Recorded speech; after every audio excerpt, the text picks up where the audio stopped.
अस्सलाम वालेकुम दोस्तों। Welcome to Med Feed zone.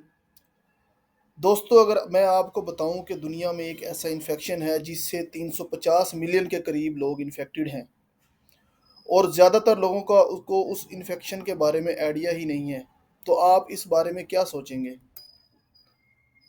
एक ऐसा इन्फेक्शन जिसने खुद को आपकी बॉडी में छुपा लिया है और आस्ता आस्ता हमारे जिगर को ख़राब कर रहा है, जिसको हम साइलेंट डिसीज बोलते हैं, जिसके कोई सिम्टम्स शो नहीं होते, लेकिन जब हमें पता चलता है तो तब तक बहुत देर हो चुकी होती है। और जब आप अपना टेस्ट करवाते हैं तो आपको पता लगता है कि आप तो उस इन्फेक्शन का शिकार हैं, या डॉक्टर आपको बताता है कि आपको वो इन्फेक्शन हो चुका है।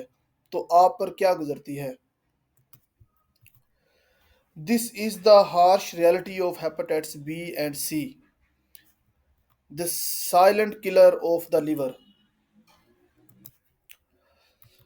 वीडियो में आगे बढ़ने से पहले अगर आपने हमारे चैनल को अभी तक सब्सक्राइब नहीं किया तो प्लीज़ हमारे चैनल को लाइक शेयर एंड सब्सक्राइब करें और बेल आइकन को ज़रूर प्रेस करें। तो बढ़ते हैं आगे वीडियो में। तो हेपेटाइटिस बेसिकली है क्या? Hepatitis is an inflammation of the liver. आपकी लिवर साइड पे इन्फ्लेमेशन हो जाती है। पर जब हम बात करें हेपेटाइटिस बी और सी की, तो ये एक वायरल इन्फेक्शन है। ये करता क्या है? लिवर फेलियर हो जाता है, इसमें लिवर सिरोसिस बन जाते हैं और ये कैंसर भी कॉज करता है। सबसे पहले होता क्या है? इसकी डिफरेंट स्टेजेस हैं। हेल्थी लिवर होता है, उसके ऊपर अटैक होता है। क्रोनिक हेपेटाइटिस जो है होता है, क्रोनिक हेपेटाइटिस जो है आगे सिरोसिस में कन्वर्ट हो जाता है। उसके बाद हेपेटोसेलुलर कार्सिनोमा, जिसको हम लिवर कैंसर बोलते हैं, लिवर कैंसर में कन्वर्ट हो जाता है। अब अगर हम बात करें अक्यूट और क्रोनिक स्टेजेस की, तो अक्यूट स्टेजेस जो है वो शॉर्ट टर्म होती है एज कम्पेयर क्रोनिक जो है लॉन्ग टर्म होती है। अक्यूट जो है लेस देन 6 मंथ होती है और क्रोनिक जो है मोर देन 6 मंथ तक जाती है। अब अक्यूट स्टेजेस में क्या होता है कि जो बॉडी खुद ब खुद रिकवर कर जाती है, इम्यून सिस्टम जो सा है वो इन्फेक्शन को क्लियर कर लेते हैं, इन्फेक्शन को ख़त्म कर देते हैं। लेकिन क्रोनिक स्टेज में क्या है, ये एक लॉन्ग टर्म स्टेज है जिसके अंदर इन्फेक्शन प्रोलॉन्ग चलता है और आस्ता आस्ता ये जो इन्फेक्शन है आपके लिवर को डैमेज कर देता है। अब ज़्यादातर लोग जिनको हेपेटाइटिस बी और सी का इन्फेक्शन है वो नॉर्मल हेल्थी लाइफ गुजारते हैं, लेकिन अंदर ही अंदर उनका जो जिगर है वो इन्फेक्टेड हो चुका होता है, उनको इस चीज़ का आइडिया ही नहीं होता। तो तो नेक्स्ट अब हम देखते हैं कि ये हेपेटाइटिस जो है ये किस तरह से फैलता है। सबसे पहले है अनप्रोटेक्टेड सेक्स। उसके बाद इसकी जो सेकंड कॉज है वो शेयरिंग नीडल्स, टैटूज बनवाना बॉडी पे, पीर्सिंग करना, जो हम कान में जो खुदवाते हैं उससे भी ये फैल सकता है।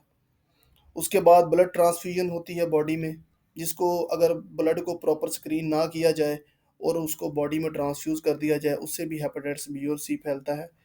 और ये जो है एक इन्फेक्टेड मदर से बेबी में भी फैल जाता है ड्यूरिंग बर्थ।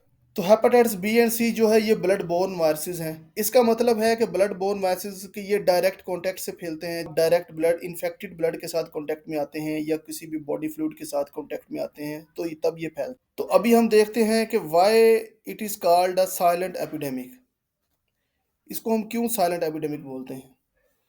इसकी मेजर काज ये है कि एक इंसान जो है नॉर्मली वो हेल्थी नज़र आता है, उसे लगता है कि वो बिल्कुल ठीक है, लेकिन उसका जो जिगर है वो अंदर से बिल्कुल ख़राब हो चुका होता है। इस चीज़ का उसे आइडिया नहीं होता। अब अगर हम लिवर डैमेज की कॉमन सिम्टम्स की बात करें तो उसमें फटीग है, नोज़िया, लॉस ऑफ एपिटाइट, ये कॉमन सिम्टम्स हैं जो स्टार्ट पे शो होते हैं। लेकिन अगर इसकी हम सीवियर सिम्टम्स की बात करें तो उसमें जॉन्डिस है, आपको सीवियर किस्म का जॉन्डिस हो जाता है। उसके बाद सवालन अब्डोमिन एंड वेट लॉस। अब अगर हम बात करें हेपेटाइटिस बी एंड सी जो है वो आपकी बॉडी में स्टे करते हैं फॉर 10 ईयर, 20, इवन के 30 ईयर्स तक भी वो आपके जो लिवर में स्टे कर सकते हैं। And 80% of liver cancer cases are link to hepatitis B and C. और हमें जो है अपने हेपेटाइटिस बी, सी और साथ एल एफ टीज़ के जो है टेस्ट करवाने चाहिए ताकि हमें अपनी हेल्थ कंडीशन का पता रहे।